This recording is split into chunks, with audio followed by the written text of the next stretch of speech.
जय जगत गुरु जय भारत। आप सभी भाई बहनों को मुझ पवन दास की तरफ से प्यार भरा नमस्कार, राम राम। भाई और बहनों, एक बहुत बड़ी विडंबना है, विशेषकर हम हिंदुस्तानियों के साथ में। जब जब इस पृथ्वी पे परमात्मा आते हैं या परमात्मा अपने अंश अवतार सर्जित करते हैं या कोई महापुरुष आते हैं, उस समय हम उनको नहीं जान पाते, नहीं पहचान पाते। और वे महापुरुष पूरी कोशिश करते हैं अपने आप को सिद्ध करने की, लेकिन इसके बावजूद भी हम लोग उनको महत्व नहीं देते, उनको तवज्जो नहीं देते। और उनके जाने के बाद हम ही लोग जो उस समय उन्हें गालियां निकाला करते थे, उन्हें जूतों से मारा करते थे, उनके लिए हम अभद्र भाषा का प्रयोग किया करते थे, उनके जाने के बाद हम लोग उनके मंदिर बनाते हैं, उनकी मूर्तियां बनवाते हैं, उनके आगे हम दंडवत प्रणाम करते हैं।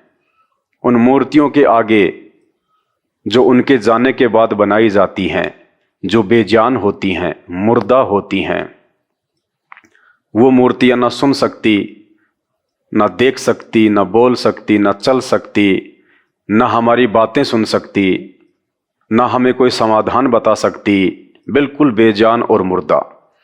फिर उन मूर्तियों के आगे बैठकर अगरबत्ती धूप बत्ती करके, हाथ जोड़ के, नाक रगड़ रगड़ के हम उनसे पुत्र प्राप्ति की उम्मीद लगाते हैं, हम उनसे धन मांगते हैं, हम उनसे नौकरी मांगते हैं।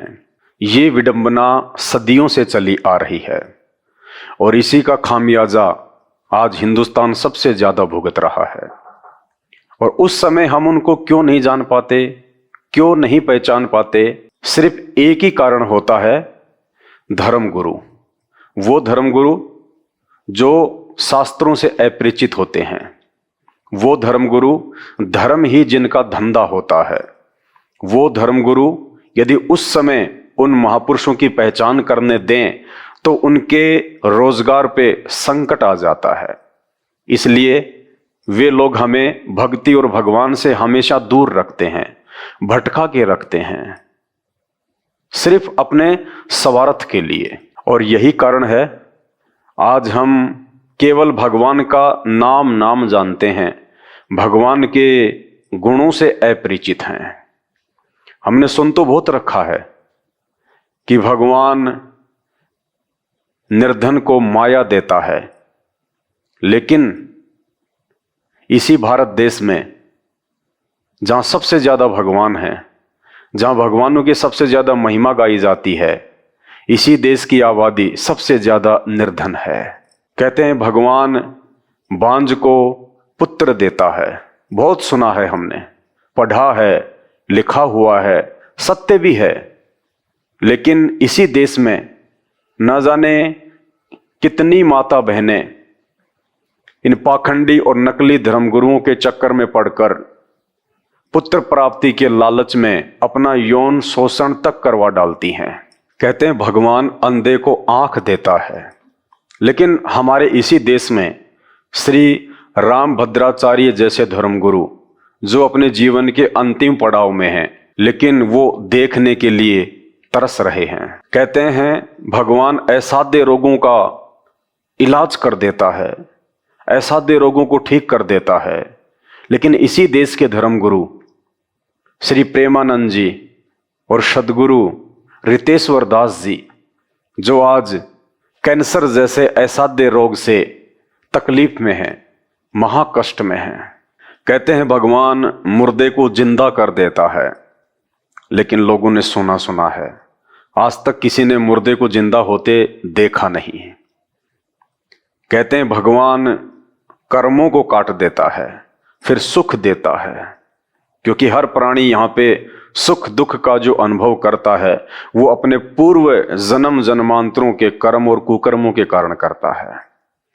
लेकिन दूसरी तरफ हम देखते हैं इतिहास उठाकर, स्वयं श्री रामचंद्र जी, जिनको दुनिया भगवान कहती है, विष्णु का अवतार कहती है, जब वे त्रेता युग में आए, 14 वर्ष का वनवास हुआ, उनकी पत्नी को रावण उठा ले गया और अपनी पत्नी को वापस लाने के लिए उन्होंने किष्किंधा के राजा सुग्रीव के साथ एक एग्रीमेंट किया कि मैं तुम्हें तुम्हारा राज्य वापस दिलवा दूंगा, बदले में तुम अपनी समस्त वानर सेना के साथ मेरी सहायता करोगे।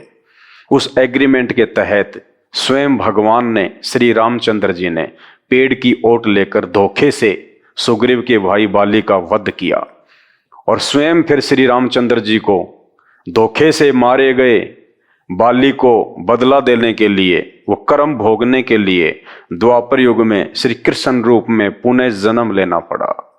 तो लोगों की आस्था, लोगों का विश्वास डगमगाने लगता है कि हम जिस दशरथ पुत्र श्री राम से ये उम्मीद लगा के बैठे हुए हैं कि ये राम है, भगवान है, ये हमारे कर्मों को काटेंगे, लेकिन ये तो खुद अपने ही कर्मों को नहीं काट पाए, तो लोगों का विश्वास भक्ति और भगवान से उठने लगता है। भाई और बहनों, इसका सबसे बड़ा कारण एक है, हमने केवल भगवान शब्द सुना है, हमने भगवान को देखा नहीं है, हमने अभी तक भगवान को प्राप्त किया नहीं है। भगवान जो लाभ देता है वो लाभ अभी तक हमने सुने हैं, प्राप्त नहीं किए। भगवान के क्या गुण होते हैं हमने केवल सुने हैं, अभी तक हमने वो गुण प्राप्त नहीं किए। और वो लाभ, वो गुण ऐसे प्राप्त नहीं किए जा सकते, न मंदिर में जाके, न मस्जिद में जाके, न गुरुद्वारे में जाके, और ना ही चर्च में जाके, और ना ही बेजान और मुर्दा पत्थरों की मूर्तियां पूजने से आपको भगवान से मिलने वाले लाभ मिलेंगे।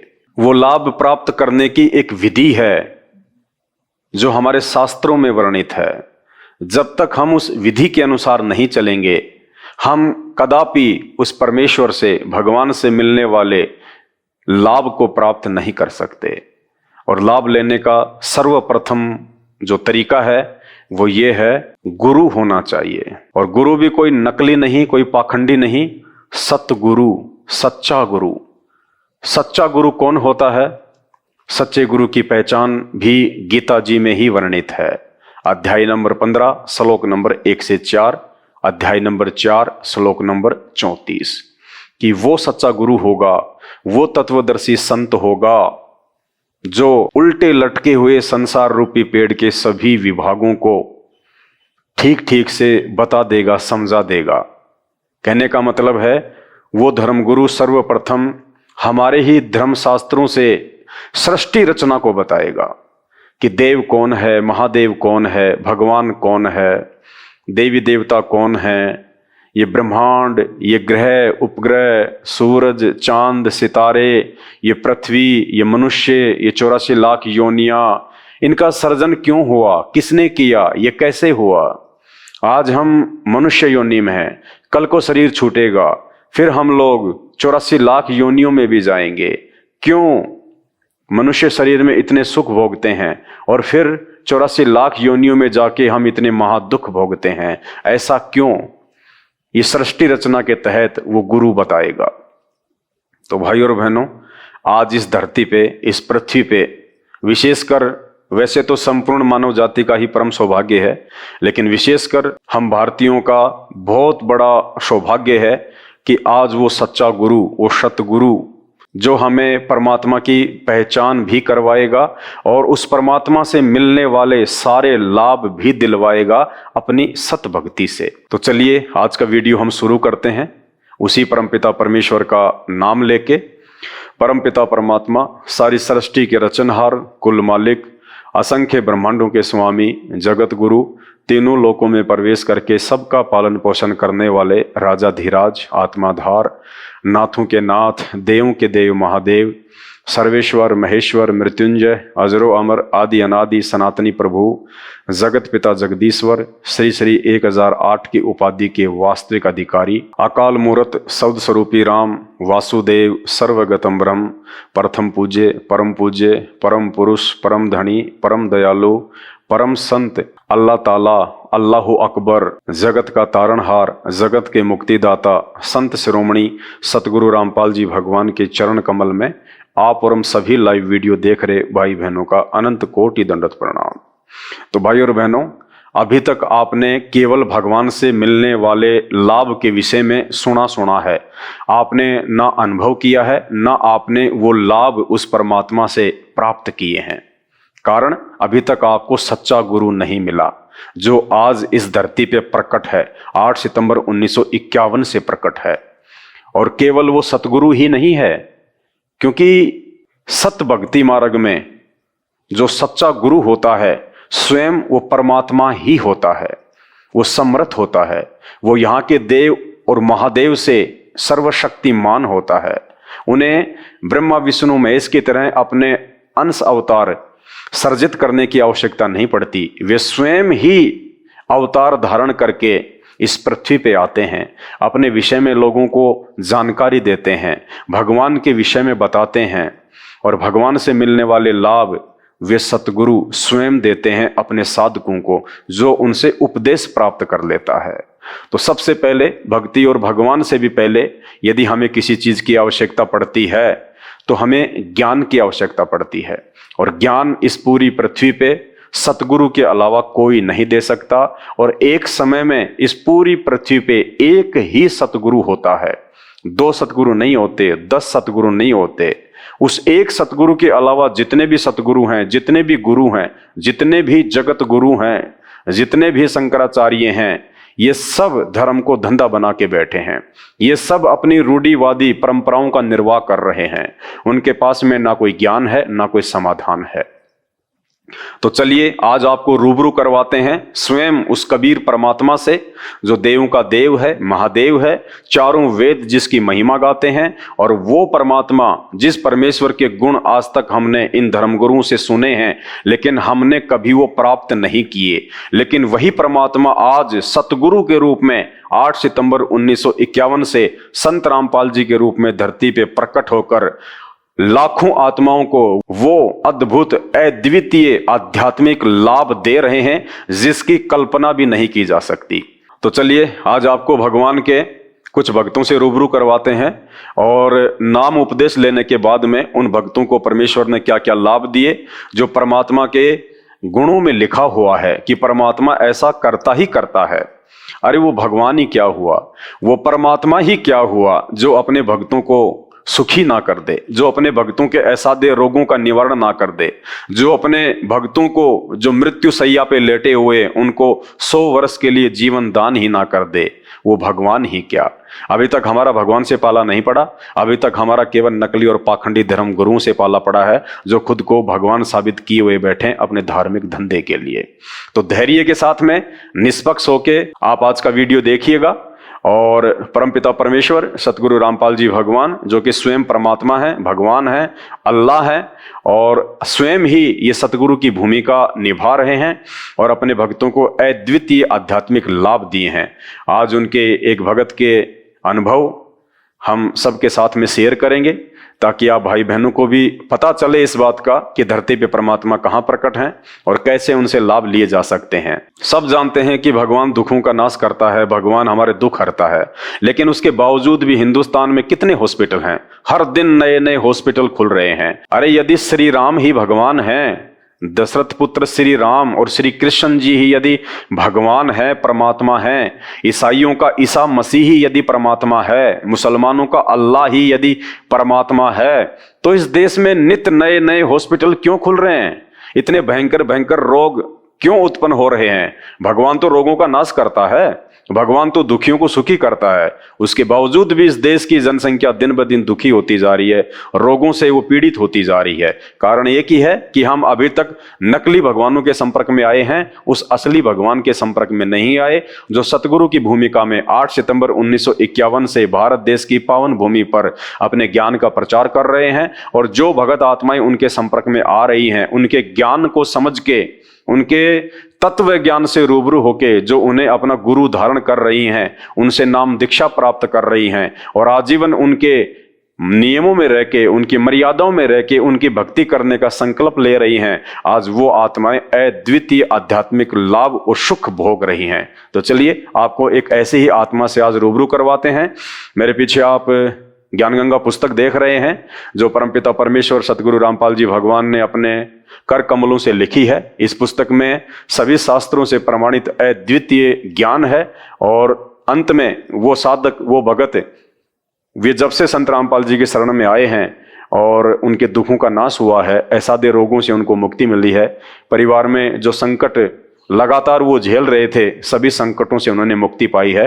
तो चलिए आज हम उनके अनुभव सभी के साथ में शेयर करते हैं। ये पवित्र पुस्तक है ज्ञानगंगा, संत रामपाल जी भगवान के कर कमलों से लिखी हुई है। इसका पेज नंबर है 264।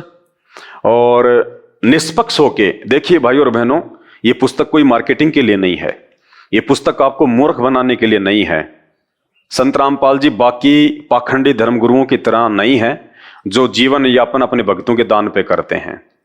वे सच्चे गुरु हैं, परमात्मा हैं और हम सभी आत्माओं को इस काल के जाल से बाहर निकालने के लिए आए हैं। ये काल कौन है, शैतान कौन है, जिसकी गिरफ्त में यहाँ के ब्रह्मा विष्णु महेश 33 करोड़ देवी देवता, सभी मानव शरीरधारी प्राणी, हम सभी उसके अधीन हैं, हम सब उसकी गिरफ्त में हैं। कब तक? जब तक हम परमपिता परमेश्वर सच्चे गुरु सतगुरु रामपाल जी भगवान का ज्ञान समझ के उनसे नाम उपदेश प्राप्त नहीं कर लेते हैं, तब तक हम शैतान की हद में हैं, हम इस काल की हद में हैं। चाहे वो मुसलमान हो, चाहे हिंदू हो, चाहे सिख हो, चाहे वो ईसाई हो। तो हमने भगवान को पहचानना है। जब तक हम किसी के विचार नहीं सुनेंगे, जब तक हम किसी के अनुभव नहीं सुनेंगे, तब तक हमें उसके विषय में पता नहीं चल पाएगा। तो धैर्यपूर्वक सुनिए, आपको अच्छा लगे तो अच्छी बात है, आप YouTube पे जाके संत रामपाल जी के सत्संग सुनना शुरू कीजिएगा। और आपको लगता है कि ये भी बाकी धर्मगुरुओं की तरह पाखंड कर रहे हैं, दिखावा कर रहे हैं, लोगों को मूर्ख बना रहे हैं, पैसा कमाने का एक तरीका है, जैसा कि आम व्यक्ति की भाषा है ज्ञानहीनता के कारण, तो कोई पाबंदी नहीं है, कोई जबरदस्ती नहीं है। आप ना सुनिएगा संत रामपाल जी के सत्संग, कोई बड़ी बात नहीं। समय आने पर जब आप अपने वो कर्म भोगेंगे तब आपको स्वतः ही पता चल जाएगा कि हमने उनके सत्संग ना सुन के जीवन की सबसे बड़ी महाभूल की है।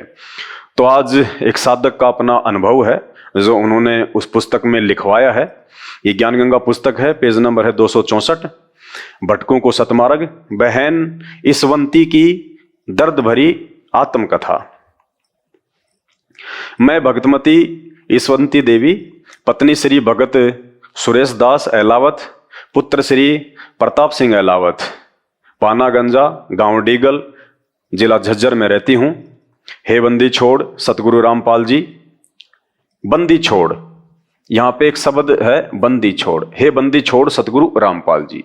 बहुत सारे भाई बहन जो अभी संत रामपाल जी के सत्संग नहीं सुन पा रहे हैं, शास्त्रों से अपरिचित हैं, वे नहीं जानते कि ये बंदी छोड़ क्या होता है। बंदी छोड़ का मतलब होता है वो भगवान, वो परमात्मा, वो गुरु जो हमें हमारे कर्म के बंधनों से छुड़वा दे। वो कर्म, जो कर्म हमने जन्म जन्मांतरों में किए हैं, अच्छे कर्म और बुरे कर्म, जिनका भोग आज हमें भोगना पड़ रहा है। आज इंसान के चेहरे पे यदि फुंसी भी होती है ना, वो उसके कर्म और कुकर्मों के कारण होती है। तो इंसान जो भी भोग भोगता है वो अपने अच्छे बुरे कर्मों के कारण ही भोगता है।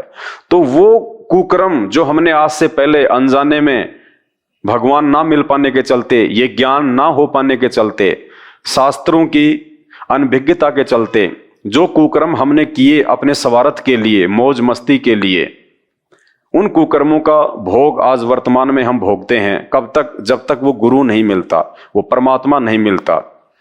तो जब वो परमात्मा मिल जाता है और मिलने के बाद में जब वो ज्ञान देते हैं, नाम उपदेश देते हैं, और जब हम उनकी मर्यादा में रह के उनके सत भक्ति मंत्रों का जाप करते हैं, तो उसके बाद में हमारे पूर्व जन्मों के वो कर्म कटना शुरू हो जाते हैं।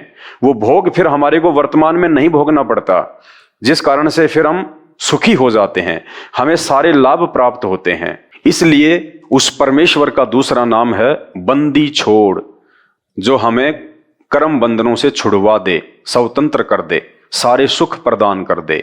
इसलिए बहन कह रही है, हे बंदी छोड़ सतगुरु रामपाल जी, मैं और मेरा परिवार आपके चरणों की धूल हैं। आपने हमें वो सुख दिया है जिसकी हम अपने इस जीवन में कभी कल्पना भी नहीं कर सकते। आज मैं अपनी आप बीती यहां लिख रही हूं, जिसकी आपने हम पर कृपा बख्शी है, ताकि हमारी इस दुख भरी कहानी को पढ़कर हमारे की तरह दुखी परिवार भी आपके आशीर्वाद से कल्याण करवा सकें। हमारा जीवन बिल्कुल अंधकारमय था। अगर आपके चरणों में नहीं आते तो आज हम जीवित नहीं होते। यानी बहन के ऊपर उसके पिछले जन्म जन्मांतरों के कर्म और कुकर्मों के चलते वो भयंकर मार पड़ रही थी, वो दुख और परेशानियों का सामना कर रही थी। तो बहन कह रही है कि हे परमेश्वर, हे परमात्मा, हे सच्चे गुरु, हे बादशाह, हे बंदी छोड़ सतगुरु रामपाल जी, यदि हम आपके चरणों में ना आते तो शायद आज हमारा परिवार जीवित भी ना होता। मैं असाध्य रोग से पीड़ित थी। बहन एक भयंकर रोग से पीड़ित थी, कैंसर से भी भयंकर रोग। मेरा भाई भापड़ोदा निवासी ओम प्रकाश, पुत्र श्री दयानंद राठी, जो हरियाणा पुलिस में नौकरी करता था, वो भी उसी बीमारी से मृत्यु को प्राप्त हो चुका था। मैं भी इस स्टेज पर पहुंच चुकी थी, मैं इस हालत में पहुंच चुकी थी कि हाथ पैर बिल्कुल लकवे ग्रस्त जैसे हो गए थे, आवाज निकलनी बंद हो गई थी। जगह जगह डॉक्टरों व शानों को दिखाया, लेकिन सब जगह निराशा ही हाथ लगी, क्योंकि हर जगह पाखंडी बैठे हैं, नकली बैठे हैं, धर्म को धंधा बना के बैठे हैं। देखिए, जब तक मुकदमे हैं, लड़ाई झगड़े हैं, तब तक एक वकील का धंधा है। जब तक दुनिया रोगी है, तब तक एक डॉक्टर का धंधा है। और जब तक समाज मूर्ख है, शास्त्रों से अपरिचित है, भक्ति और भगवान की परिभाषा से दूर है, तब तक इन नकली और धर्मगुरुओं का धंधा है। तो ये कभी नहीं चाहेंगे कि हमारा धंधा बंद हो, हमारे पेट पे लात पड़े। इसलिए ये कभी भी हमें भक्ति और भगवान की यथार्थ जानकारी नहीं देंगे, क्योंकि जिस दिन इन्होंने हमें भक्ति और भगवान की यथार्थ जानकारी दे दी, उस दिन तो हम स्वस्थ हो जाएंगे। क्योंकि जब हम सही भक्ति करेंगे, सही मंत्रों का जाप करेंगे, एक परमेश्वर की हम पूजा करेंगे, फिर हमें रोग क्यों होगा, फिर हमें कोई तकलीफ क्यों होगी?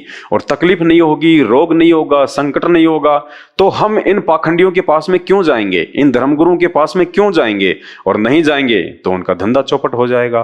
तो जानबूझकर भी कुछ ऐसे धर्मगुरु हैं जो हमें सच्चाई से रूबरू नहीं होने देना चाहते, कारण सिर्फ उनका पेट।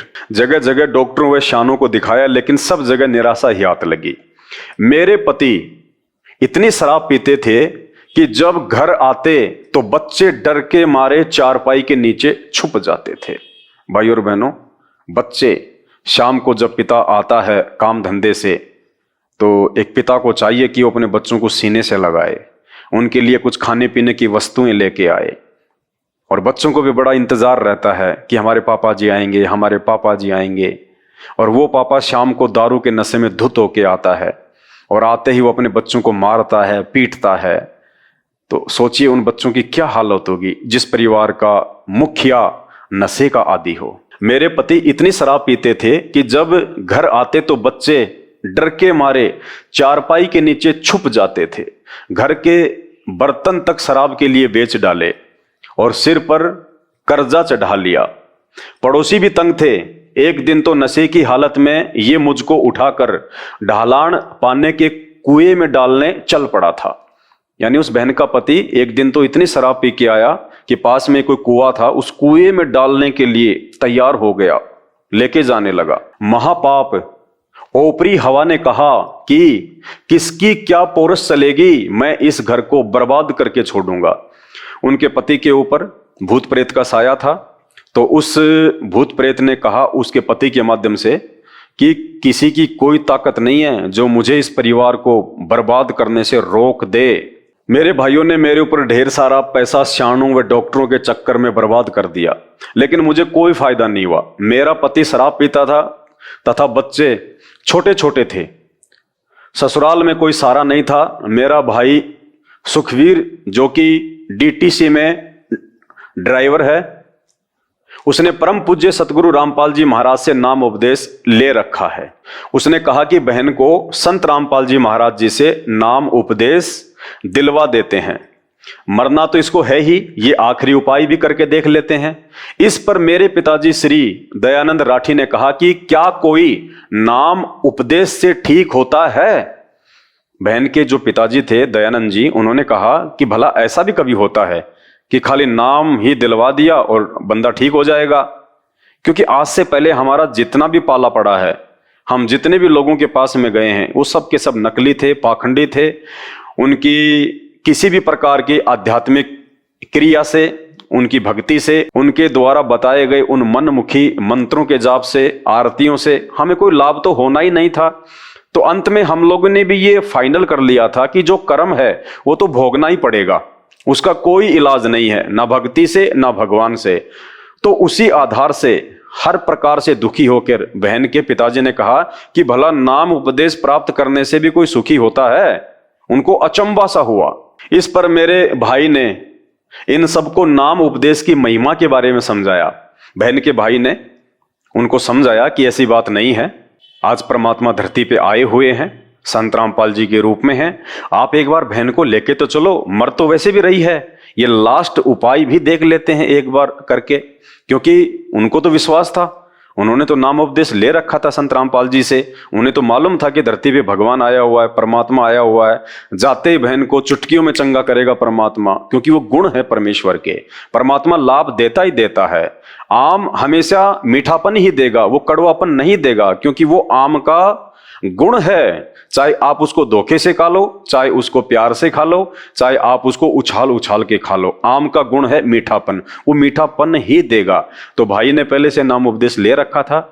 और बहुत सारे जो भगत, जो साधक थे, जो असाध्य रोगों से पीड़ित थे, भूत प्रेत की बाधाओं से जो पीड़ित थे, कैंसर से पीड़ित थे, महा दुखी थे, आर्थिक तंगी में थे, और जब उनको लाभ हुए संत रामपाल जी से उपदेश लेने के बाद में, और आश्रम में आके जब वो अपनी वो कथाएं भक्तों के साथ में शेयर किया करते थे, अपने वो अनुभव बीते दिनों की उन परेशानियों को साझा किया करते थे, तो भक्तों को आपस में विश्वास होता है। तो भाई ने बहुत सारे जो भगत थे उनके अनुभव सुने हुए थे, अपनी आंखों से भी उन्होंने देखा था ऐसे ऐसे असाध्य रोगियों को ठीक होते हुए, मात्र संत रामपाल जी के आशीर्वाद से। भक्ति तो बाद की बात है, भक्ति तो आदमी उस समय करेगा जब उसे कुछ थोड़ा बहुत लाभ प्राप्त होगा। तो मात्र संत रामपाल जी के आशीर्वाद से उन्होंने सैकड़ों हजारों लोगों को असाध्य रोगों से मुक्त होते हुए देखा था। इसलिए उनको पूर्ण विश्वास था कि आप एक बार बहन को लेके तो चलो, नाम तो दिलवाइए, मर तो वैसे भी रही है, ये लास्ट उपाय भी देख लीजिएगा। इस पर मेरे भाई ने इन सबको नाम उपदेश की महिमा के बारे में समझाया। इसके बाद सब ने कहा कि देख लेते हैं। यह कहकर मुझे संत रामपाल जी महाराज के चरणों में लेकर गए। उस वक्त सतगुरुदेव गांव पंजाब खोड़ दिल्ली में सत्संग कर रहे थे। पूरा परिवार मुझे लेकर रात 10 बजे महाराज जी के चरणों में गए। ये बात 25 दिसंबर 1996 की है। मेरे भाई ने पूज्य रामपाल जी महाराज को मेरी दुखदाई कथा बताई। गुरुजी ने रात 10 बजे ही सत्संग में नाम उपदेश की कृपा बख्शी थी। उससे पहले मेरी जुबान भी बंद हो चुकी थी। बहन को जब परमपिता परमेश्वर सतगुरु रामपाल जी भगवान से नाम उपदेश दिलवाया गया, उससे पूर्व कुछ दिन पहले बहन की बोली बंद हो गई थी, उनकी जुबान नहीं उठती थी, बहन का बोलना बिल्कुल बंद हो गया था। उससे पहले मेरी जुबान भी बंद हो चुकी थी, जीभ नहीं उठती थी। जब 26 दिसंबर की सुबह में उठी तो अपने आप को बेहतर हालात में बोलते पाया। नाम उपदेश लिया बहन ने रात्रि 10 बजे। नाम उपदेश लेने के बाद वो सो गई वहीं पे आश्रम में, और जब सुबह वो उठी तो बहन ने अपने आप को बोलते हुए पाया। No medicine, no injection, no operation, कुछ नहीं, क्योंकि ये परमात्मा के गुण हैं। परमात्मा धरती पे प्रकट है। सतगुरु जो चावे सो कर दे, भरम पड़ो मत कोई, सेऊ धड़ पर शीश चढ़ाया, पाछे करी रसोई। अभी तक हमने राम और भिलनी, सुदामा और श्री कृष्ण जी की मीठी मीठी कहानियां सुनी है, भक्ति मार्ग की यथार्थ कहानियां। जिस दिन आप संत रामपाल जी भगवान के सत्संग सुनना शुरू करेंगे तब आपको पता चलेगी। तो ये वो परमेश्वर है। सुबह उठी तो अपने आप को बेहतर हालात में बोलते पाया, तथा अपने भाई को बताया कि इतने वर्षों बाद मुझे लग रहा है कि मैं अपने शरीर में हूं, तथा मेरे शरीर से जैसे कोई भार उतर गया। यानी जो ओपरी जो हवा थी, जो भूत प्रेत का साया था, पाप कर्मों का जो वजन था बहन की आत्मा पे, उसके अपने कुसंस्कारों का सतगुरुदेव जी ने जैसे नाम उपदेश दिया, अपना आशीर्वाद दिया, परमेश्वर ने सारे बंधन काट दिए उसके। परमात्मा के संपर्क में आते ही भाई जैसे बर्फ होती है, बर्फ का गुण है शीतलता। बर्फ कभी भी आपको जो है वो गर्मी महसूस नहीं होने देगी। बर्फ का गुण है शीतलता, वो ठंडक ही देगी। तो परमेश्वर के जो गुण हैं वो है लाभ देना, फायदा देना, दुखों से बाहर निकालना, कष्टों से बाहर निकालना।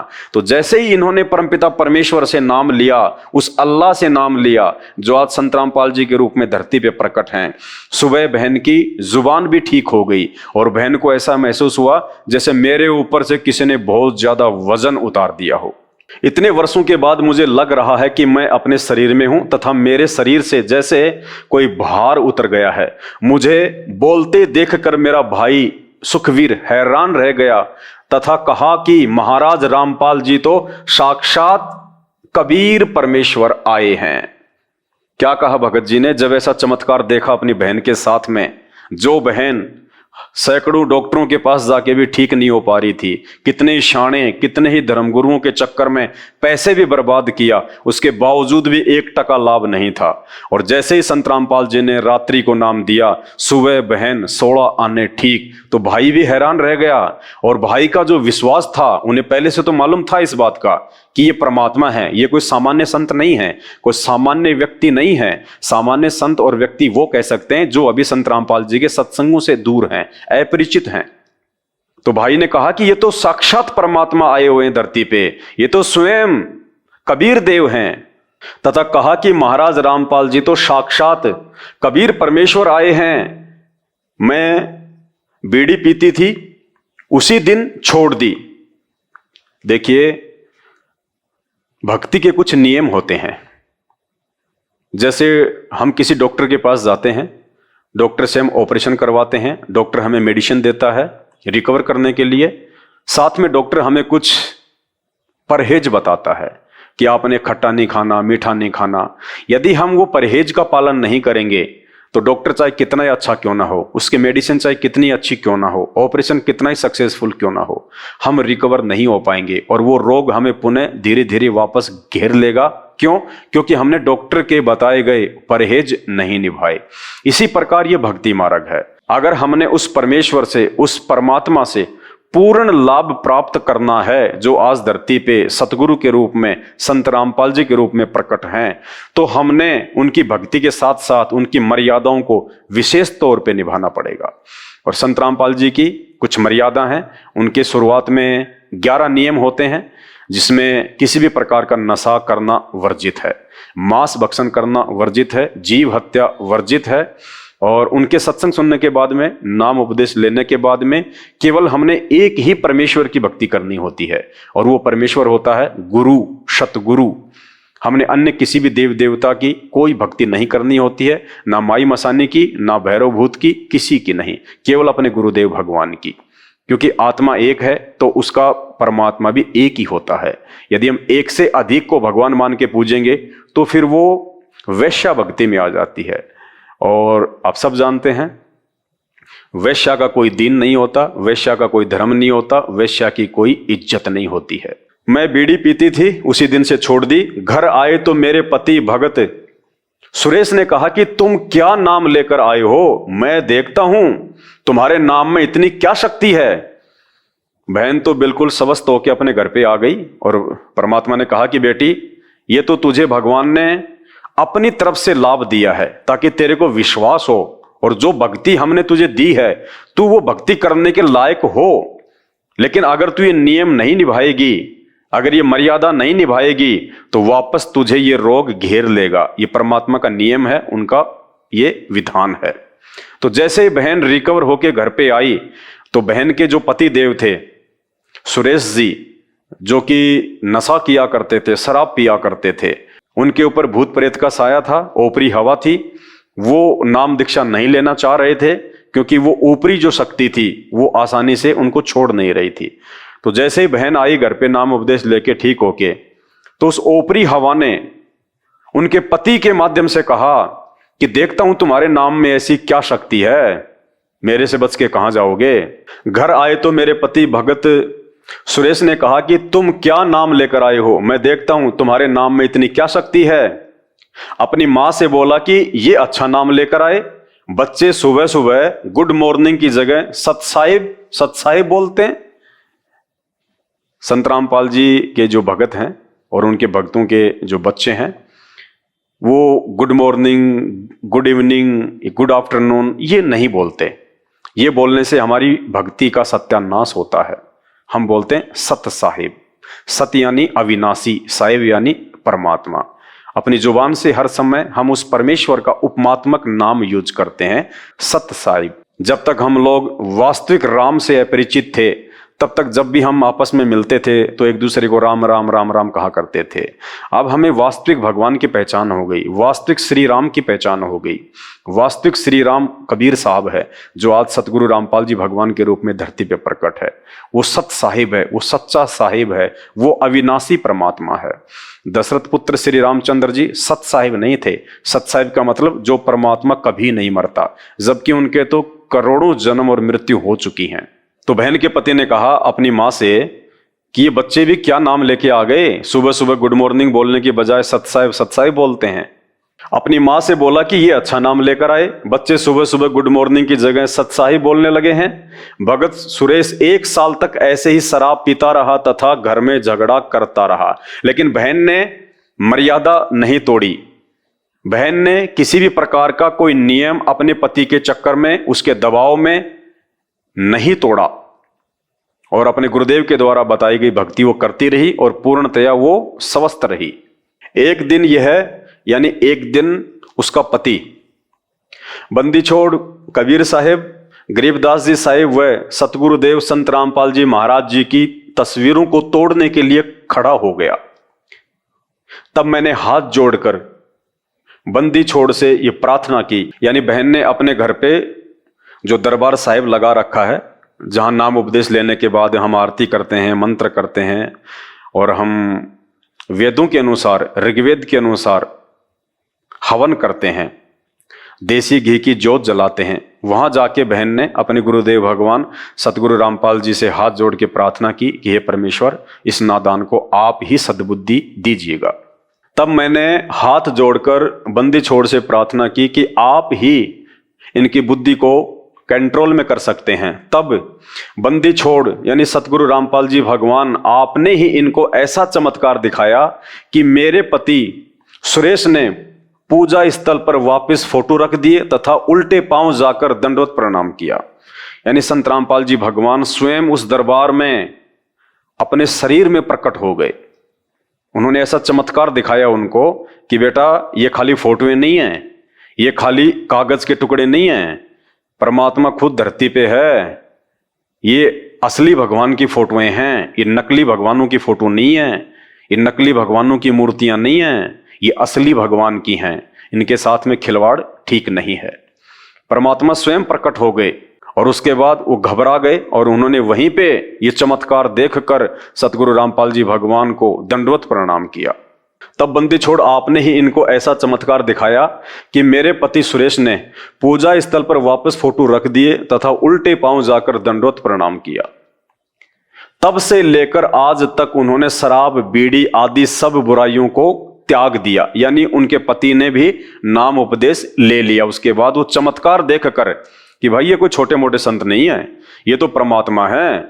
जैसा कि हम पहले इन पंडितों की इन कथाओं में सुना करते थे कि भगवान वहां प्रकट हो गए, भगवान वहां प्रकट हो गए, भगवान नारद जी के सामने प्रकट हो गए, भगवान उस बुढ़िया के सामने प्रकट हो गए। हमने केवल ये सुना था कि भगवान जो है वो प्रकट होते हैं, लेकिन बहन के जो पति हैं उन्होंने तो साक्षात देखा अपने घर पे भगवान को सामने प्रकट होते हुए देखकर। तब से लेकर आज तक उन्होंने शराब, बीड़ी आदि सब बुराइयों को त्याग दिया। इसका गवाह पाना गंजा व डिगल गांव है। मुझे पुनर्जन्म मिला क्योंकि बहन को असाध्य रोग था। यदि वे संत रामपाल जी भगवान की शरण में नहीं आती, संत रामपाल जी से नाम उपदेश प्राप्त नहीं करती, तो बहन का आगे का जीवन शेष नहीं था। सतगुरु रामपाल जी भगवान ने अपने विधान अनुसार, जैसा कि हम भगवान के गुणों में सुनते हैं कि भगवान मुर्दे को जिंदा कर देता है, वो बहन के साथ में हुआ। सतगुरु रामपाल जी भगवान ने बहन को पुनर्जन्म दिया। उन्होंने बहन की आयु को एक्सटेंड कर दिया सिर्फ भक्ति के लिए, वरना बहन अपने संस्कार आधार से इनकी आयु पूरी हो चुकी थी, इनका आगे जीवन शेष नहीं था, कोई भी इनका जीवन आगे एक्सटेंड नहीं कर सकता था सिवाय उस परमेश्वर के, उस अल्लाह के। और वो अल्लाह आज धरती पे संत रामपाल जी के रूप में है। तो परमेश्वर ने उस बहन से आगे भक्ति करवाने के लिए उनके जीवन को एक्सटेंड कर दिया, बहन की उम्र बढ़ा दी परमात्मा ने। मुझे पुनर्जन्म मिला देखकर मेरे दुख में दुखी मेरे भाई राजेंद्र सिंह राठी डीएसपी हरियाणा व भाई प्रेम प्रकाश राठी एडवोकेट सहित पूरे परिवार ने भी नामदान ले लिया। बहन की ऐसी हालत को देखकर, क्योंकि बहन के पास में तो पैसे थे नहीं, बहन क्या करती, अपने पीहर से, अपने भाइयों से मदद मांग मांग के अपना इलाज करवाया करती थी। किसी भी शाणे के पास जाती थी, धर्मगुरु के पास जाती थी, हॉस्पिटल में जाती थी, तो अपने भाइयों से ही आर्थिक मदद लिया करती थी। तो उस बहन की ऐसी हालत को देखकर और ऐसी हालत में एकदम से वो रिकवर हो गई, स्वस्थ हो गई। उन्हें पता चला कि इन्होंने संत रामपाल जी से नाम उपदेश लिया है। तो तुरंत उसका एक भाई जो हरियाणा पुलिस में डीएसपी था और दूसरा एडवोकेट था, पूरे परिवार ने संत रामपाल जी से जाके नाम उपदेश ले लिया। नाम उपदेश लेने के बाद में कबीर परमेश्वर ने ऐसे ऐसे सुख दिए जिनकी कल्पना भी नहीं की जा सकती। सबसे पहला सुख बहन क्या बता रही है, हमारी भैंस ने सरफ खा लिया था, भैंस का बिल्कुल बुरा हाल था। डॉक्टर को दिखाया तो उन्होंने बताया कि इसने कोई जहरीली वस्तु खा ली है तथा 10 इंजेक्शन लगा दिए। अगले दिन भैंस की आंखों से नीला पानी बहना शुरू हो गया तथा भैंस अंधी हो गई। डॉक्टर भी हाथ खड़े कर गए। बहन की जो भैंस थी उसने सांप को खा लिया। अब सांप को जब खा लिया तो सांप में तो जहर होता है। अंदर जाके जब सांप ने जहर छोड़ा तो जो भैंस थी वो आंखों से अंधी हो गई, खाना पीना छोड़ दिया उसने। हमारी भैंस ने सांप खा लिया था, भैंस का बिल्कुल बुरा हाल था। डॉक्टर को दिखाया तो उन्होंने बताया कि इसने कोई जहरीली वस्तु खा ली है तथा 10 इंजेक्शन लगा दिए। अगले दिन भैंस की आंखों से नीला पानी बहना शुरू हो गया तथा भैंस अंधी हो गई। डॉक्टर भी हाथ खड़े कर गए। तब रात में सौपन में सतगुरुदेव रामपाल जी महाराज नजर आए। उन्होंने भैंस के शरीर पर हाथ फेरा। सुबह उठे तो हमने तथा पड़ोसियों ने अपनी आंखों से भैंस के मुंह में सांप को देखा तथा उसको निकाला। ये होते हैं चमत्कार। उस भैंस को मरना था, कोई नहीं बचा सकता था, लेकिन परमात्मा जो चाहे सो कर दे। भगवान वही है जो दिन को रात कर दे, रात को दिन कर दे। भगवान वही है जो राई को पहाड़ कर दे, पहाड़ को राई कर दे। कहते हैं साहिब से सब होत है, इंसान से कुछ नहीं, वो राई से पर्वत कर दे, फिर पर्वत से राई। परमात्मा कुछ भी कर सकते हैं। आज तक हमने केवल भगवान के विषय में सुना था कि भगवान ऐसा कर देता है, भगवान वैसा कर देता है, लेकिन हमें वो लाभ प्राप्त नहीं हुए थे। क्योंकि जिन नकली गुरुओं को हम भगवान मान के, बहुत बड़ा साधु संत मान के, जगत गुरु मान के, जिनके द्वारा बताए गए मनमुखी मंत्रों का हम जाप कर रहे थे, जिनके द्वारा बताई गई मनमुखी आध्यात्मिक क्रियाओं को हम सर्वश्रेष्ठ मान के ये सोचकर कर रहे थे कि ये करने से हमारे दुखों का निवारण होगा, लेकिन नहीं हो सकता था। वो निवारण आज इस धरती पे केवल संत रामपाल जी के पास में है, केवल संत रामपाल जी के पास में। क्योंकि ये पूर्ण पुरुष हैं, ये आदि पुरुष हैं, ये आदि राम हैं, वास्तविक श्री राम हैं ये। और इनके द्वारा बताई गई जो भक्ति है, जो शास्त्र प्रमाणित मंत्र हैं, उनके थोड़े से जाप मात्र से इंसान उन सुखों का अनुभव करने लगता है, उन असाध्य रोगों से मुक्ति प्राप्त कर लेता है जिसकी हम लाखों रुपया बर्बाद करके भी ठीक होने की कल्पना नहीं कर सकते। तब रात में सौपन में सतगुरुदेव जी महाराज नजर आए। उन्होंने भैंस के शरीर पर हाथ फेरा। सुबह उठे तो हमने तथा पड़ोसियों ने अपनी आंखों से भैंस के मुंह में सांप को देखा तथा उसको निकाला। भैंस स्वस्थ हो गई तथा पूरा दूध देने लग गई। ऐसे ऐसे पता नहीं कितने सुख आपने हमें दिए। कल तक हमारे पास 10 रुपए तक नहीं थे, लेकिन आज उन्हीं खेतों में धन उपजता है तथा किसी के आगे हाथ फैलाने की जरूरत नहीं। पड़ोसी कहते हैं कि तुम्हारे गुरुजी ही तुम्हारे लिए राम हैं। ऐसे ऐसे सुख देख के, ऐसे ऐसे चमत्कार देख के आड़ोसी पड़ोसी भी कहने लगे, क्योंकि किसी भी व्यक्ति की माली हालत को, उसकी आर्थिक हालत को उसके पड़ोसियों से बेहतर कौन जान सकता है।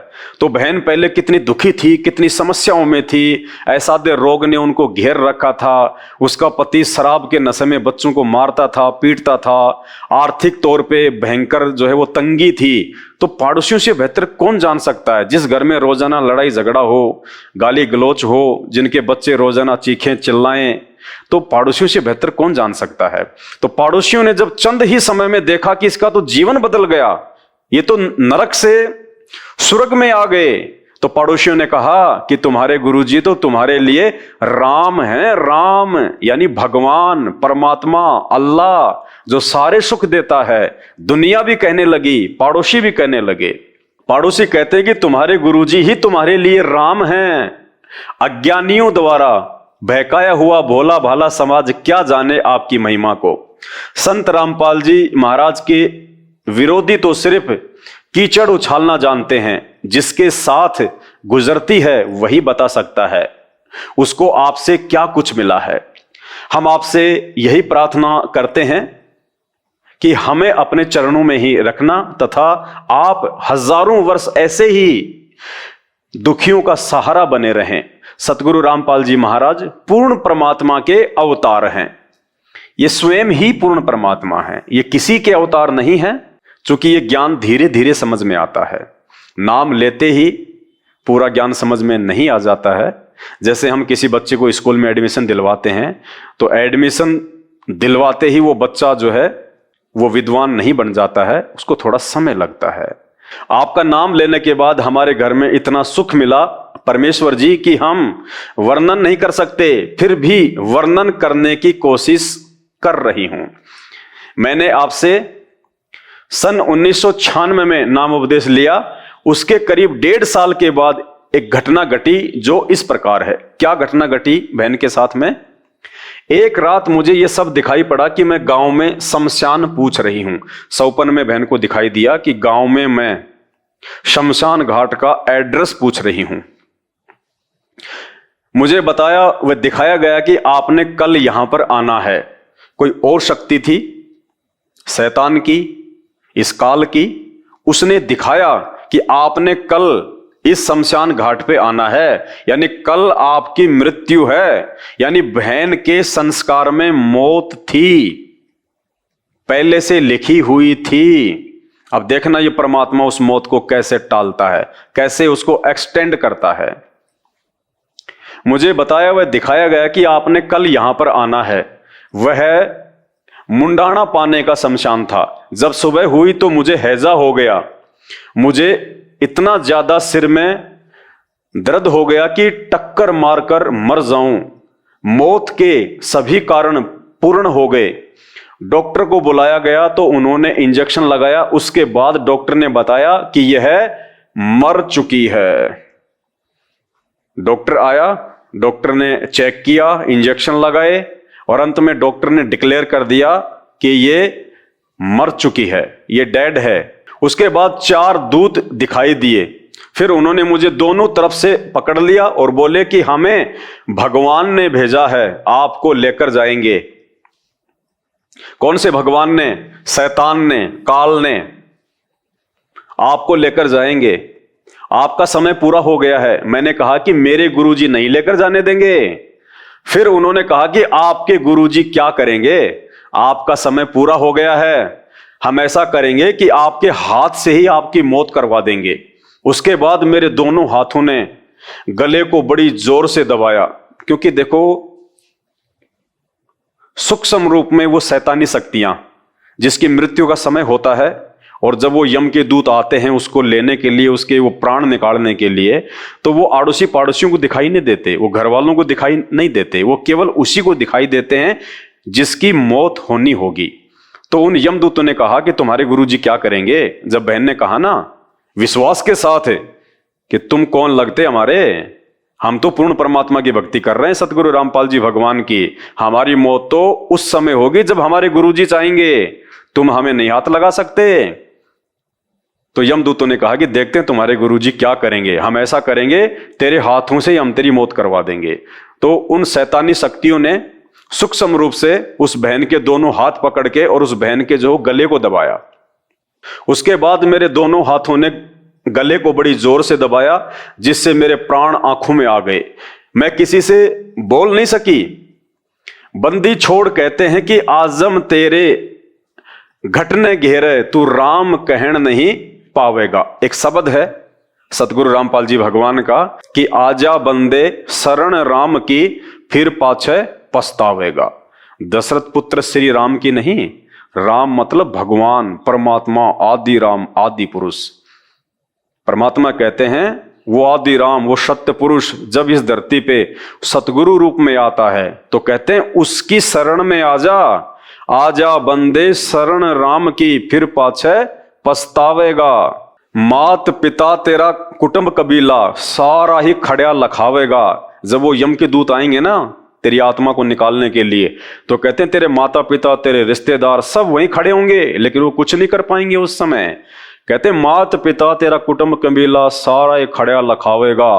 और आजम तेरे घटने घेरे, आजम यानी वो यम के दूत आके और तेरा गला दबाएंगे आत्मा निकालने के लिए, प्राण निकालने के लिए। आजम तेरे घटने घेरे तू राम कहन ना पावेगा। एक शब्द भी नहीं निकाल पाएगा उस समय तू। तो बहन कह रही है कि मैं बोल नहीं पा रही थी, उन्होंने मेरा सूक्ष्म रूप से वो गला जो है वो दबा दिया। वह स्थिति मेरे साथ हो गई। उसके बाद कबीर साहेब कमल के फूल पर मेरे पास प्रकट हुए। भाई और बहनों, यहां पे ये कबीर साहेब जी का नाम अभी जो आपने सुना कि उसके बाद में मेरे सामने कमल के फूल पे कबीर साहेब जो है वो प्रकट हो गए।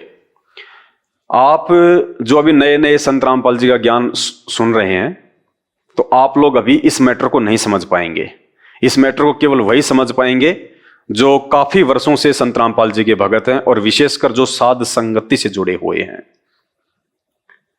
तो मैं अपने उन भगत भाइयों को थोड़ा सा मैं समझाना चाहूंगा। भाई और बहनों, हम सब जानते हैं कि 650 साल पहले परमात्मा जिस दाढ़ी मूंछ वाले रूप में आए थे, जो फोटो आजकल आप देखते हो यूट्यूब पे, गूगल पे, हर जगह, अब हमें तो हो गया पता इस बात का कि वो तो एक काल्पनिक फोटो है, वो हाथ से बनाई गई फोटो है। क्योंकि 650 साल पहले ना कोई वीडियो रिकॉर्डर था, ना ही कोई वो कैमरा था। तो वर्तमान में जो फोटो बनाई गई है दाढ़ी मूंछ वाली कबीर दास जी की, कबीर साहिब जी की, वो एक इमेजिन है, एक कल्पना के तौर पे बनाई गई है कि कबीर जी शायद ऐसे थे। और हम सत्सेवक जो सतगुरु रामपाल जी भगवान के भगत हैं, ज्ञान मार्ग से हम आगे बढ़ रहे हैं, हमने ये निष्कर्ष निकाल लिया है कि आज धरती पे स्वयं वो कबीर परमात्मा संत रामपाल जी के रूप में प्रकट हैं। इसलिए हमें 650 साल पहले वाली उस फोटो से कोई लेना देना नहीं है, क्योंकि उस फोटो में जो रूप है दाढ़ी मूंछ वाला, वो रूप यहां का जो भगवान है, शैतान, काल, ब्रह्मा विष्णु महेश का पिता, जिसके 21 ब्रह्मांड है, जो हम सबको गधा को तस्वर बनाता है, उसका और भगवान का यानी उस कबीर परमात्मा का और यहां के भगवान का, काल का एक एग्रीमेंट हो रखा है। जब प्रथम बार परमात्मा यहां आए थे अपनी आत्माओं को काल के जाल से बाहर निकालने के लिए अपने पुत्र जोगजीत के रूप में, तो काल और जोगजीत रूप में उस परमात्मा के कुछ एग्रीमेंट हुए थे, जिनमें एक एग्रीमेंट यह भी हुआ था, काल ने उस परमात्मा से उनका रूप मांगा था और उस शैतान ने बहुत ही सूझबूझ के साथ में एक षड्यंत्र के तहत अपने आप को बहुत ज्यादा सयाना समझते हुए ये कहा था कि आप मुझे ये अपना रूप दे दो कि मैं आपका रूप जो है वो बना सकूं। क्योंकि शैतान को इस बात का पता था कि परमात्मा का विधान है जब भी वो यहां आएंगे तो वो सबसे पहले एक गुरु की भूमिका निभाएंगे, क्योंकि डायरेक्ट यहां पे कोई किसी को भगवान नहीं मानता। इसलिए यहां पहले एक गुरु की जो है भूमिका निभानी पड़ती है, ज्ञान समझाना पड़ता है, उसके बाद में ज्ञान से आत्माएं स्वीकार करती हैं कि हाँ ये गुरु नहीं ये भगवान है। तो शैतान को इस बात का मालूम था कि ये गुरु बन के ज्ञान प्रचार करेंगे और इन आत्माओं को यहां से बाहर लेके जाएंगे। तो काल ने एक षड्यंत्र के तहत उनसे एक वरदान मांगा था कि मैं आपका रूप बना सकूं और आपकी आवाज निकाल सकूं। तो परमात्मा ने कहा था कि कोई बात नहीं, जो मेरे ज्ञान से परिचित हो जाएगा और जिसके पास मेरा वो सार नाम होगा, सार शब्द होगा, उसके ऊपर तेरा किसी प्रकार का कोई दाव नहीं चलेगा। तू हमारा रूप भी बना लेना और तू हमारा आवाज भी निकाल लेना। तो ये वरदान उस काल को प्राप्त है। वचन भर लो, वचन भर लिया, अकबर लिए भाई न्यो बोला जी कि चारों युगों में, 3 युगा में जीव थोड़े ले जाना, सतयुग, त्रेता और द्वापर, और चौथा युग जब आवे कलयुग कितने ले जाइयो। बोला वह बड़ी अड़ाई तन तया। अच्छा भाई कोई बात नहीं। दूसरा यह है कि मैं आपका रूप बना सकूं, मैंने ये आज्ञा दे दो। अग बना लिए, तेरे रूप तक की आंट लगेगी। मेरे अंश के पास जिस पास नाम होगा तेरा रूप रह ही नहीं सकता उसके आगे। तो फिर और एक और कहा कि आप जब जाओ ना मृत मंडल में, तो एक जगन्नाथ के मंदिर को बनवाइयो, क्योंकि वो काल समुद्र नहीं बनन देगा। मेरा अंश कृष्ण रूप में जाएगा, कृष्ण बौद्ध रूप में, और अपना मंदिर बनवाओगा, पर समुद्र नहीं बनन देगा। बनवा दूंगा भाई। फिर कहते हैं कि त्रेता युग में समुद्र पर पुल बंधवाइयो। अकाछे पंगे पाए रहते थे। तो जिस समय बहन के साथ में यह घटना घटी, उस समय वो बहन अपना गुरु केवल संत रामपाल जी को मानती थी। वो उनको परमात्मा के रूप में स्वीकार नहीं कर रही थी। संत रामपाल जी को बहन अपना जो है वो गुरु मान रही थी, और भगवान दाढ़ी मूछ वाली फोटो को मान रही थी। कबीर जी की काल्पनिक फोटो को भगवान मान रही थी, और संत रामपाल जी को केवल अपना सतगुरु ही मान रही थी। तो काल ने यहां पे बहन के साथ में ये दाढ़ी मूछ वाला रूप बना के जो वरदान उसने परमात्मा से लिया हुआ है, जो कि अभी आपने संत रामपाल जी के मुख कमल से सुना है कि उस काल ने, शैतान ने उनका रूप मांग रखा है, जिस रूप में वे 650 साल पहले आए थे, भक्तों को डगमग करने के लिए, भक्तों को भ्रमित करने के लिए। तो बहन समझ नहीं पाई, और बहन ने सोचा कि शायद ये परमात्मा आ गए, ये कबीर जी आ गए, जबकि आए कौन थे? काल आया था, शैतान आया था कबीर जी वाले रूप में। देखिएगा, उसके बाद कबीर साहेब कमल के फूल पर मेरे पास में प्रकट हुए। उसके बाद मेरे अंदर से पूज्य सतगुरु रामपाल जी महाराज जी की आवाज आई। सामने कौन प्रकट हुआ कमल के फूल पे? वो शैतान कबीर जी के रूप में। और जैसे ही वो शैतान कबीर जी के रूप में बहन के सामने उसको धोखा देने के लिए कि मैं जैसा कहूंगा ये वैसा ही करने लगेगी। क्यों? क्योंकि ये मेरे को भगवान मानती है। धोखा देने के लिए वो शैतान प्रकट हुआ दाढ़ी मूछ वाले फोटो के रूप में। उसी समय वो अंतर्यामी परमात्मा, वास्तविक कबीर भगवान, जो आज संत रामपाल जी के रूप में प्रकट हैं, उसी समय बहन के अंदर से सतगुरु रामपाल जी भगवान की आवाज आई। आवाज क्या इनको नहीं आ सकती थी? ये नहीं बोल सकते थे, लेकिन आवाज जो है वो किसकी आई? सतगुरु रामपाल जी भगवान की, बहन के अंदर से। उसके बाद कबीर साहेब कमल के फूल पर मेरे पास प्रकट हुए। उसके बाद मेरे अंदर से पूज्य सतगुरु रामपाल जी महाराज की आवाज आई, और क्या कहा? इस लड़की को आप कैसे लेकर जाओगे? इसे हम नहीं जाने देंगे, इसे तो हम चाहेंगे तब लेकर जाएंगे। वो शैतान दाढ़ी मूछ वाले रूप में आया उस बहन के पास, उसको ले जाने के लिए, उसके प्राण निकालने के लिए। उसी समय सतगुरु रामपाल जी भगवान तुरंत बहन के अंदर से बोले, आवाज आई, और क्या कहा? परमेश्वर ने आकाशवाणी की। क्या कहा? कि आप इस लड़की को ऐसे नहीं लेके जा सकते, इस लड़की को तो हम लेके जाएंगे जब चाहेंगे तब। भाई और बहनों, ऐसे ये शैतान हमें दाढ़ी मूछ वाली फोटो के रूप में धोखा देगा। इसलिए परमात्मा ने सात संगतियां शुरू करवा के अपने अपने घरों से और दरबार से ये दाढ़ी मूछ वाली फोटो को हटवाया है। क्योंकि यदि हमारी इसमें आस्था रही और यदि हमने संत रामपाल जी को केवल अपना गुरु ही माना, भगवान नहीं माना, तो अंत में वो शैतान हमें दाढ़ी मूछ वाले रूप में धोखा देगा, जो धोखा देने के लिए बहन के पास में यहां आ गया। देखिए ध्यान से दोबारा, वह स्थिति मेरे साथ हो गई। उसके बाद कबीर साहेब कमल के फूल पर मेरे पास प्रकट हुए।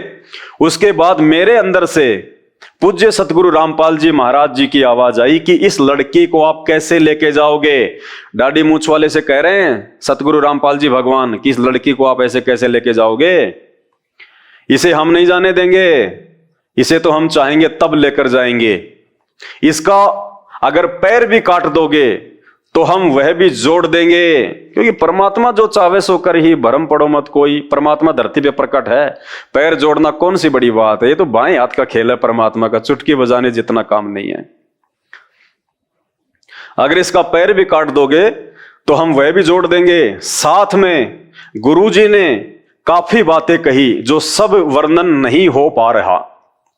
उसके बाद यम के दूत भाग गए। उसके बाद गुरुजी ने मुझे कहा कि बेटी डर मत, तेरी मौत को हमने टाल दिया, अब हम चाहेंगे तब लेकर जाएंगे।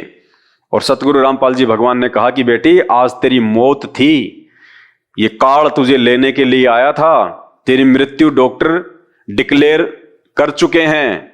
आज तू हमारी कृपा से, हमारी रजा से आज तू पुनः जीवन दान को प्राप्त हुई है। आगे का समय मर्यादा में रह के परमात्मा की भक्ति में लगा देना। उसके बाद में हमारी एक भैंस जिसका ब्याने का समय नजदीक था, वह एक दिन बिल्कुल बुत की तरह हो गई, यानी पत्थर की तरह हो गई, अकड़ गई वो भैंस जो बच्चा देने वाली थी।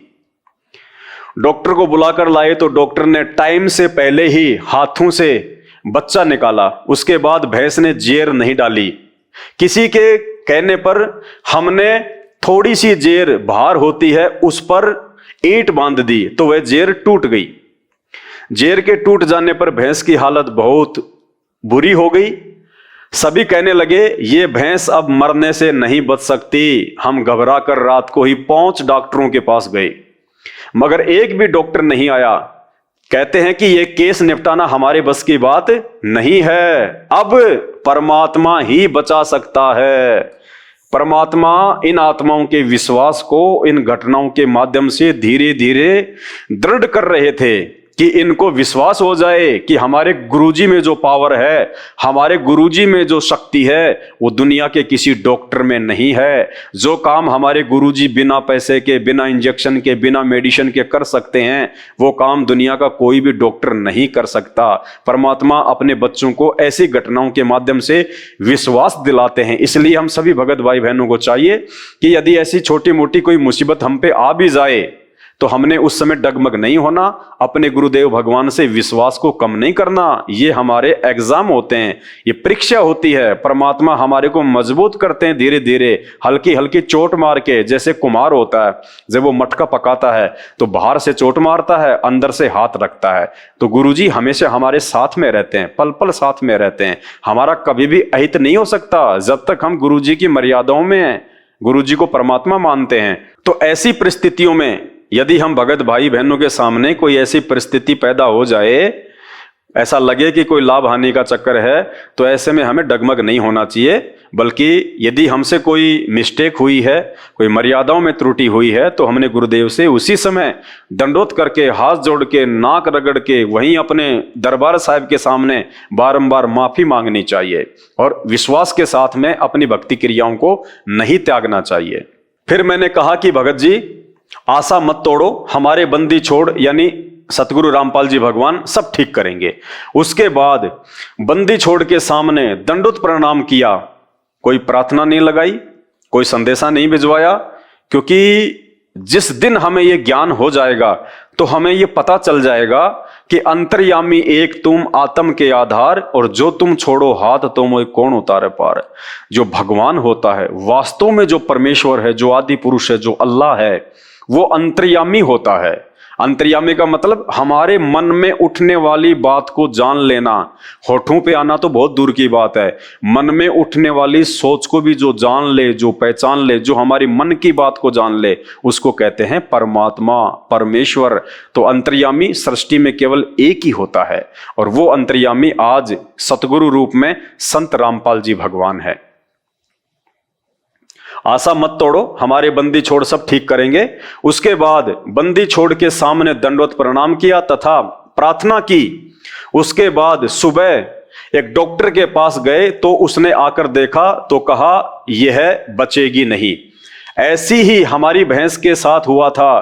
तो बड़े डॉक्टर ने भरपूर कोशिश की मगर नहीं बच पाई। उसके बाद कहने लगे कि परमेश्वर की दया से बच भी गई तो दूध नहीं देगी। यानी वेटरनरी जो डॉक्टर था उसने भी ये फाइनल डिसीजन दे दिया कि पहली बात तो आपकी भैंस जो है ये बचेगी नहीं, क्योंकि हमारी भी एक भैंस के साथ सेम टू सेम ऐसे ही हुआ था। और यदि कोई भगवान की दया से आपकी भैंस बच भी गई तो ये गारंटी है ये दूध नहीं देगी। अब देखना परमात्मा क्या करता है, वो डॉक्टरों का डॉक्टर, वैद्यों का वैद्य, देखना क्या करेगा। कहने लगे कि परमेश्वर की दया से बच भी गई तो दूध नहीं देगी। उसके 7 दिन बाद फिर क्या होता है, 7 दिन बाद जब परमात्मा ने देख लिया ना कि हर प्रकार से मेरा भगत दुखी हो चुका है, परेशान हो चुका है, फिर क्या करता है परमात्मा, उसके 7वें दिन गुरुजी दिखाई दिए कि भैंस की आंतड़ियों से जेर निकाल रहे हैं। 7 दिन बाद सतगुरु रामपाल जी भगवान उसको सौपन में दिखाई दिए कि गुरुजी भैंस की आंतड़ियों से जेर निकाल रहे हैं। भैंस ने जेर डाली तथा वह स्वस्थ हो गई और 15 किलो दूध पे आ गई। कितना? जो डॉक्टर कह रहा था कि ये दूध नहीं देगी, अगर बच गई तो वो भैंस फिर स्वस्थ होके 15 किलो दूध, यानी एक स्वस्थ भैंस की तरह वो दूध देने लगी। ये हमारे बंदी छोड़ की कृपा है, जबकि 4-5 पड़ोसियों की भैंस इसी बीमारी से मर चुकी थी। मेरा छोटा लड़का जिसकी उम्र 14 साल है, नाम नवनीत है, इसे बचपन से यानी 6 महीने का था तब से ही निमोनिया हो गया था और 5 साल तक इसकी बीमारी खत्म नहीं हुई। मेरे हर संभव प्रयास करने पर तथा डॉक्टरों के मना करने पर भी मैंने हार नहीं मानी। एक दिन मैंने उसे सतगुरुदेव रामपाल जी महाराज से नाम दान दिलवाया। उसी दिन से मानो मेरे बच्चे को कोई बीमारी थी ही नहीं। अब वह बच्चा आज अपनी उम्र के सभी बच्चों से तंदुरुस्त है। ये परमेश्वर कर सकता है, ये भगवान कर सकता है। ये बोनविटा खा के, बोनविटा पी के नहीं हो सकता, ये परमात्मा कर सकता है। वो चाहे सो कर दे परमात्मा। राजा को रंक बना दे, रंक को राजा बना दे, निर्धन को धनवान बना दे, धनवान को निर्धन बना दे, वो मिट्टी से सोना बना दे, सोने को मिट्टी बना दे। उसके लिए चुटकी बजाने जैसा काम है। भाई और बहनों, आज से पहले हमने केवल भगवान का नाम सुना है, भगवान लाभ क्या देता है वो सुना है, लेकिन वो लाभ हमने ना देखे थे ना हमने कभी अनुभव किए थे। और संत रामपाल जी भगवान के भगत अनुभव ही नहीं कर रहे, छिक्के आनंद ले रहे हैं, छिक्के आनंद जो परमात्मा दिया करता है लाभ। एक दिन पूर्णिमा के दिन, समय वर्ष 2004 में, बरसात के ना होने के कारण हमारी धान की फसल सूख रही थी और नहर भी आकर चली गई थी। 1 महीना बाद दोबारा नहर आनी थी। वहां पर ट्यूबवेल से पानी देने का साधन नहीं था, हम सिर्फ नहर पर ही आश्रित थे। बहन बता रही है कि एक समय सन 2004 में हरियाणा में बरसात नहीं हुई थी और हमारी जो है वो धान की फसल थी और कुछ ऐसा हुआ कि नहर भी आके चली गई थी। हम लोग खेत में पानी नहीं दे पाए और धान की फसल को तो भैया खड़ा पानी चाहिए और नहर आके वापस चली गई। हम लोग धान की फसल में पानी नहीं छोड़ पाए और वापस नहर को 1 महीने के बाद आना था, यानी 1 महीने में तो वो फसल सूख कर नष्ट हो जानी थी। वहां पर ट्यूबवेल से पानी देने का साधन नहीं था, हम सिर्फ नहर पर ही आश्रित थे और पानी देने का कोई साधन नहीं था। परंतु पूर्णिमा के दिन हम आश्रम से सत्संग समापन के बाद जब खेत को देखने गए तो हमारे 2.5 एकड़ जमीन धान वाली घुटनों घुटनों पानी से भरी हुई थी। ये कभी सौपन में भी नहीं होने वाला कार्य हमारे सतगुरुदेव जी की दया से हो गया और सारे खेत के पड़ोसियों ने अफसोस किया कि यह नहर तो तुम्हारे सतगुरुदेव ने तुम्हारे लिए ही बुलाई है। क्या कहा उन पड़ोसियों ने, गांव वालों ने, कि भाई ये तो चमत्कार हो गया, ये नहर तो तुम्हारे गुरुजी ने स्पेशली तुम्हारे लिए बुलवाई है, ये तो चमत्कार हो गया। इसलिए सतगुरु रामपाल जी भगवान अपने सत्संगों में अपने भक्तों को दिशा निर्देश देते हैं कि जब सत्संग का समय हो तो आपको निश्चिंत होके आना चाहिए। सत्संग में आने वाले भक्तों के काम बिगड़ा नहीं करते बल्कि बना करते हैं। तो परमेश्वर ने दिखा दिया, उनके विश्वास को और ऊपर उठा दिया कि हमारे गुरुजी कोई सामान्य संत नहीं हैं, हमारे गुरुजी छोटे मोटे कोई महंत नहीं हैं, स्वयं परमात्मा हैं, भगवान हैं, ये कुछ भी करने में सर्वशक्तिमान हैं। ये नहर तो तुम्हारे सतगुरुदेव ने तुम्हारे लिए ही बुलवाई है। सभी लोगों की फसल में ज्यादा से ज्यादा 10 मन धान हुई, जबकि सतगुरुदेव जी की कृपा से हमारी 40 मन प्रति एकड़ हुई। अनेकों अनेकों सुख हमारे बंदी छोड़ सतगुरु रामपाल जी भगवान ने हमें दिए। मेरे दोनों पुत्र भगत अमित तथा नवनीत मई 2010 को दिल्ली पुलिस में नौकरी लग गए। मेरी तथा मेरे परिवार की तरफ से सभी पाठकों से प्रार्थना है कि आप अति शीघ्र सतलोक आश्रम करोथा में आकर संत रामपाल जी महाराज से मुफ्त नाम प्राप्त करें। मनुष्य जीवन व्यर्थ ना करें। कबीर परमात्मा कहते हैं, काल करे सो आज कर, आज करे सो अब, पल में प्रलय होएगी, बहुर करोगे कब। सत साहिब बंदी छोड़ सतगुरु रामपाल जी महाराज की जय। भाइयों और बहनों, ये कोई झूठ नहीं है, ये कोई पाखंड नहीं है। पाखंड और झूठ का सहारा वो लेते हैं जिनको भक्ति और भगवान की परिभाषा का नहीं पता है, जो अभी परमात्मा से प्राप्त होने वाले लाभ से वंचित हैं, जिनको भी पता ही नहीं है कि भगवान क्या कर सकता है, भगवान क्या नहीं कर सकता, जिनको अभी पता ही नहीं है कि भगवान क्या शक्ति है और परमात्मा अपने चाहने वालों के लिए मर्यादा में रह के भक्ति करने वाले अपने भक्तों के लिए क्या से क्या नहीं कर सकते। हम सुनते हैं भक्ति इतिहास में कि उस परमात्मा ने मीरा के लिए जहर को अमृत बना दिया। उस परमात्मा ने भगत प्रहलाद के लिए खंबे से प्रकट होकर उसके बाप हिरण्यकशिपु को मार डाला। परमात्मा ने पत्थर से प्रकट होके नामदेव का दूध पिया। परमात्मा ने पत्थर से प्रकट होके कर्माबाई का खींचड़ा खाया। लेकिन ये सबके साथ क्यों नहीं होता? बाकी लोग भी तो मंदिर में जाते हैं, भगवान को दूध पिलाते हैं, खींचड़ा खिलाते हैं। उन चंद आत्माओं के साथ में ऐसा क्यों हुआ? इसका रीजन ये है कि जो चमत्कार परमात्मा ने उन आत्माओं के साथ में किए थे वो परमात्मा की विशेष आत्माएं थी। वो आत्माएं जन्म जन्मांतरों से उस परमात्मा की भक्ति करती हुई आ रही थी, लेकिन वो किसी कारण पार नहीं हो पाई। या तो उनमें विश्वास की कमी थी या फिर वो मर्यादाओं में नहीं रह पाती थी, जो भी कारण रहा हो। लेकिन जो भक्ति हम करते हैं परमात्मा की, उस भक्ति का धन हमारे पास में बहुत ज्यादा इकट्ठा हो जाता है। वो पुण्य हमारे बहुत ज्यादा संख्या में जो है वो बन जाते हैं और उन पुण्यों के आधार पे परमात्मा ने वापस फिर हमारे को मानव जन्म ही देना पड़ता है। यानी पूर्ण परमात्मा की शरण में आने के बाद, जैसे आज संत रामपाल जी भगवान आए हुए हैं सतगुरु रूप में, ये पूर्ण परमात्मा है। यदि आज इनसे किसी ने नाम उपदेश ले लिया, अगर आजीवन मर्यादा में रह के भक्ति करेगा, उसका तो आत्म कल्याण हो जाएगा, उसका तो 84 लाख से जन्म मरण सदा समाप्त हो जाएगा। वो तो अपने वापस उसी लोक में चला जाएगा जहां से हम आए थे। अपनी नालायकी के कारण हम उस परमेश्वर के साथ उसी के लोक में चले जाएंगे, सचखंड में। और यदि किसी ने मर्यादा तोड़ दी और वो पार नहीं हो पाया, तो परमात्मा का विधान है वो उस आत्मा को 84 लाख योनियों में नहीं जाने देता। उस आत्मा को उस समय तक, जब तक कि वो पार ना हो जाए, उसको मानव जन्म ही मिलती रहेंगे। ये केवल सतगुरु रामपाल जी भगवान की भक्ति से ही वर्तमान में संभव है। बाकी नकली संतों की भक्ति से जन्म मरण का रोग कभी भी समाप्त नहीं हो सकता। तो भाई और बहनों, आप इन बातों को थोड़ा सीरियस लीजिएगा। ये मजाक की बातें नहीं हैं।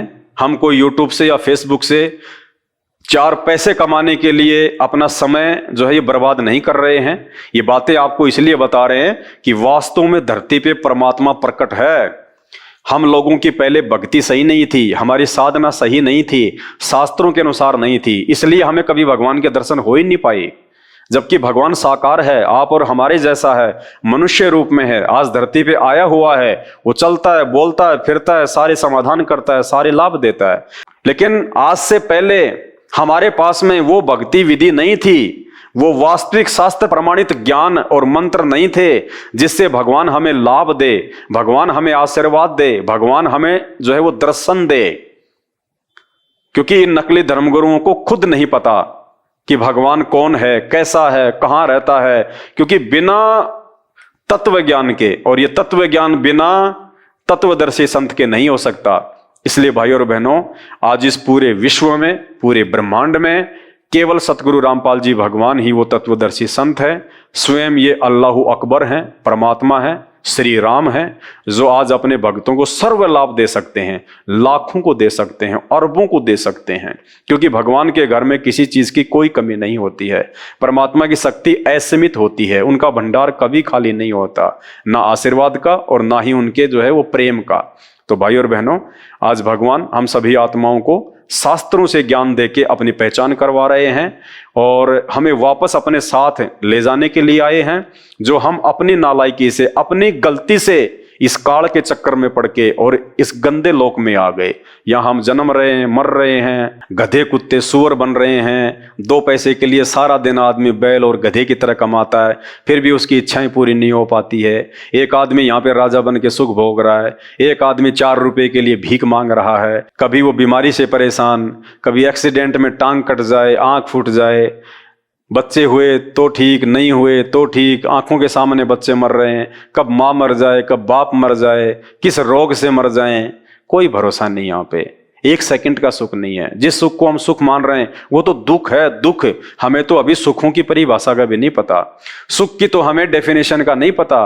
और जिन चीजों को हम ये सुख मान रहे हैं ना, गाड़ी घोड़ा बंगला, 4-5 करोड़ रुपया, कोई मंत्री पद, बहुत बड़ा कोई काम धंधा अच्छा हो जाए, नहीं, ये तो दुख हैं। सुख की तो हमें परिभाषा के भी नहीं पता, हम तो इन दुखों को सुख मान रहे हैं। क्योंकि यही सब चीजें आगे चल के हमारे गले की फांसी बनती है। तो भाई और बहनों, आज परमात्मा धरती पे प्रकट है, निसंशय और निर्भय होके, निष्पक्ष होके। सबसे पहले आप संत रामपाल जी के कुछ दिन यूट्यूब पे सत्संग सुनिए। साधना टीवी पे रोजाना रात्रि 7:30 बजे से 8:30 बजे तक उनके मंगल प्रवचन आते हैं। या फिर यूट्यूब, मोबाइल सबके हाथ में रहता है, आप यूट्यूब पे जाइए, सर्च कीजिएगा संत रामपाल जी महाराज जी के सत्संग। बाकी आपसे निवेदन करूंगा, यदि आप उनके द्वारा बताई गई सृष्टि रचना को पहले सुनेंगे तो आपको सब कुछ समझ में आ जाएगा। क्योंकि जो सृष्टि रचना है ये सभी धर्मशास्त्रों की और भक्ति की मास्टर की है। जिसको सृष्टि रचना समझ में आ गई, वो अध्यात्म उसको चुटकियों में समझ में आ जाएगा। चुटकियों में आपको ऐसा लगेगा कि ये वेद, कुरान, पुराण, बाइबल, ये गीता, ये तो मैंने बहुत पहले पढ़ के छोड़ रखे हैं। उसको कहते हैं तत्व ज्ञान, मास्टर ऑफ द की, सभी धर्मशास्त्रों की। तो संत रामपाल जी के मुख कमल से बोली गई सृष्टि रचना को यूट्यूब पे सर्च करके जरूर सुनिए। परमात्मा धरती पे आए हुए हैं, ये मौका बार बार नहीं मिलता। बिल्ली के भाग का छीका टूटा हुआ है, दुनिया मर गई, ऋषि मुनि मर गए, लाखों साल तपस्या करके भगवान ने दर्शन तक नहीं दिए। और आज हम पे भगवान इतने मेहरबान हैं, साक्षात धरती पे प्रकट हैं। तो अब यदि कोई कमी रहेगी तो भाई और बहनों, आप और हमारी रहेगी। जो हम अपने मानवश, अभिमानवश, जातीय धर्म के अहंकारवश हम उनके प्रवचन नहीं सुनेंगे तो ये हमारी अपनी गलती होगी और अंत में रोएंगे, पछताएंगे। सपरिवार 84 लाख योनियों में जाएंगे, नरक में जाएंगे। यहाँ के भगवान बचाने वाले नहीं हैं, बचाने वाला भगवान केवल संत रामपाल जी हैं। समय रहते उनके सत्संग सुनना शुरू कीजिए, जानिए, पहचानिए, अपने पिता को जानिए और सदा सदा के लिए परमात्मा के लोक में जाके सुख प्राप्त करें। बंदी छोड़ सतगुरु रामपाल जी भगवान की जय हो।